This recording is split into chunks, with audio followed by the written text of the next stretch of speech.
માતાજી મિત્રો, પુષ્પાની રસોઈમાં તમારું સ્વાગત છે। આજે આપણે ઝટપટ બની જાય એવી રેમ્બો સેન્ડવિચ બનાવવાની છે। તેના માટે મેં એક બીટને કટ કરી લીધું છે અને ગાજર લીધું છે, બીટની છાલ ઉતારી લીધી છે।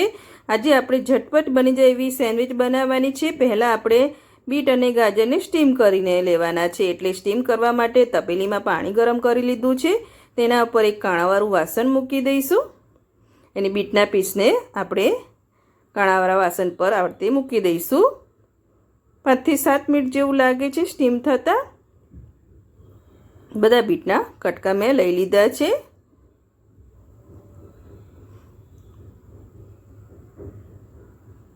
ઢાંકણ ઢાંકી દઈશું 5 થી 7 મિનિટ માટે સ્ટીમ થવા દઈશું। ત્યાં સુધી મેં ગ્રીન કલર માટે મેં કોથમરી લઈ લીધી છે, ધોઈને કટ કરી લીધી છે, દાંડી સાથે જ ઉપયોગ કર્યો છે અને લીલા મરચાં લીધા છે। આપણે પહેલાં કોથમરી અને લીલા મરચાં અને અંદર જીરું લેવાનું છે અને મીઠું લેવાનું છે। આપણે ખાંડ કે લીંબુનો ઉપયોગ નથી કરવાનો। આપણે ચટણી બનાવી લઈશું પહેલાં, અને સેન્ડવિચ બનાવતી વખતે તેમાં એક સિક્રેટ વસ્તુ આપણે એડ કરીશું જેથી આ સેન્ડવિચનો ટેસ્ટ વધી જશે। પહેલાં આપણે જાર લઈ લઈશું, જારમાં કોથમરી એડ કરી દેવાના છે ને લીલા મરચાં સાથે એડ કરી દીધા છે। હવે અડધી ચમચી જેટલું આખું જીરું લઈ લઈશું ને સ્વાદ અનુસાર મીઠું લઈ લઈશું અને આઈસ ક્યુબ લઈ લઈશું। આઈસ ક્યુબ લઈને તેને પીસી લેવાનું જેથી તેનો કલર જળવાઈ રહે। પાણી નથી એડ કરવાનું, ખાસ ખ્યાલ રાખવાનું છે। આઈસ ક્યુબમાં જ આપણે અપડાઉન કરીને પીસી લઈશું। ત્યાં સુધી આપણે બીટને ચેક કરી લઈએ।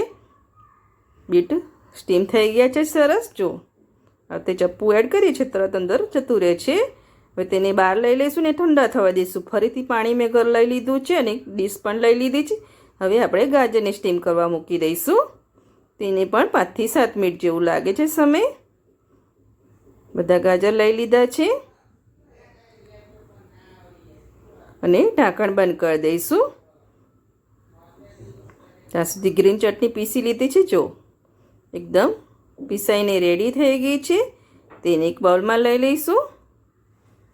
પાણી વધારે પડતું નથી એડ કરવાનું અને બીટના કટકાને મેં ફરથી જારમાં લઈ લીધું છે। જારને ધોઈને લેવાનું છે અને આઈસ ક્યુબ લઈ લઈશું। પાણી નથી એડ કરવાનું, આમાં પણ આપણે આઈસ ક્યુબથી જ પીસી લેવાનું છે। અપડાઉન કરીને પીસવાનું છે। ગાજર ચેક કરી લીધા છે, તે પણ સરસ સ્ટીમ થઈ ગયા છે। તેને પણ ઠંડા કરી લઈશું અને ઠંડા કરી લીધા છે। હવે જારમાં લઈ લઈશું। જેટલી વાર ચટણી પીસો તેટલી વાર જારને ધોઈ લેવાનો જેથી કલર બધો મિક્સ ના થઈ જાય।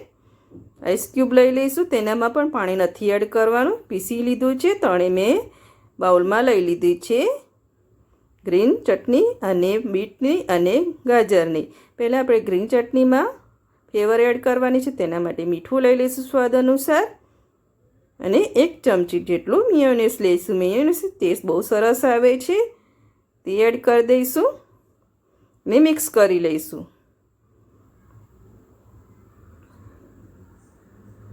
મિક્સ કરી લીધું છે। જો રેમ્બો સેન્ડવિચ માટે આપણે ગ્રીન કલર એડ કર્યો છે, તે સરસ સેટ થઈ ગયો છે। હવે ગાજરનામાં પણ આપણે મીઠું લઈ લઈશું સ્વાદ અનુસાર ને 1 ચમચી જેટલું મેયોનેઝ લઈ લઈશું। મિક્સ કરી લઈશું। મિક્સ કરીને તેને પણ સરસ ઓરેન્જ કલર આપણે સેટ કરી લીધો છે। તેને પણ સાઈડમાં મૂકીને હવે બીટ લઈ લઈશું, તેમાં પણ સ્વાદ અનુસાર મીઠું લઈ લઈશું અને 1 ચમચી જેટલું મેયોનેઝ લઈ લઈશું। તેને પણ સરસ મિક્સ કરી લઈશું।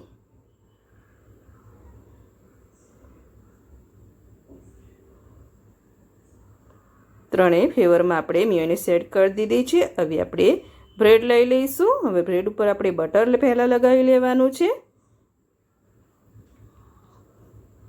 આ રીતે એક સાઈડ બટર લગાવી લીધું છે બધી બ્રેડ ઉપર મેં। થોડો હવે ચાટ મસાલો લઈ લઈશું। ચાટ મસાલાથી બહુ સરસ ટેસ્ટ આવે છે, એટલે જરૂરથી એડ કરજો। બટર સરખું લગાવી લેવાનું છે બધી સાઈડ।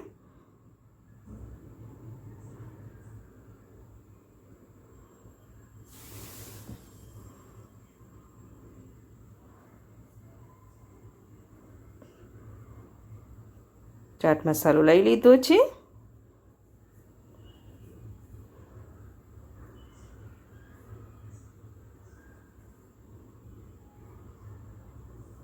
હવે આપણે જે બીટ બનાવ્યું હતું, બીટમાં આપણે મેયોનીઝ એડ કર્યું હતું તે લઈ લઈશું.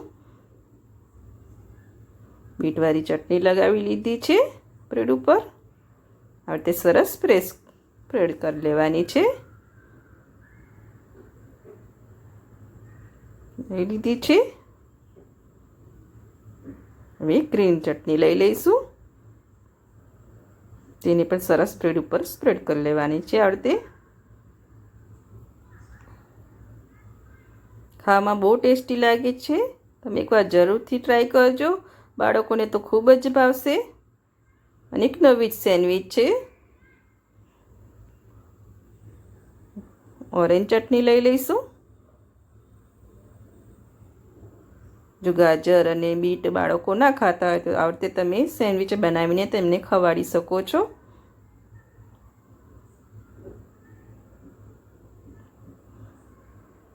લગાવી લીધું છે. હવે બીટવાળા ઉપર આપણે ગ્રીન ચટણીવાળી પીસ મૂકી દઈશું અને ગ્રીન ચટણીવાળા પીસ ઉપર આપણે ઓરેન્જ બ્રેડ મૂકી દઈશું.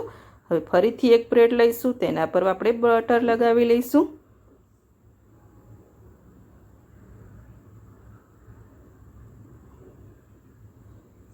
આ રીતે બટર લગાવી લેવાનું છે.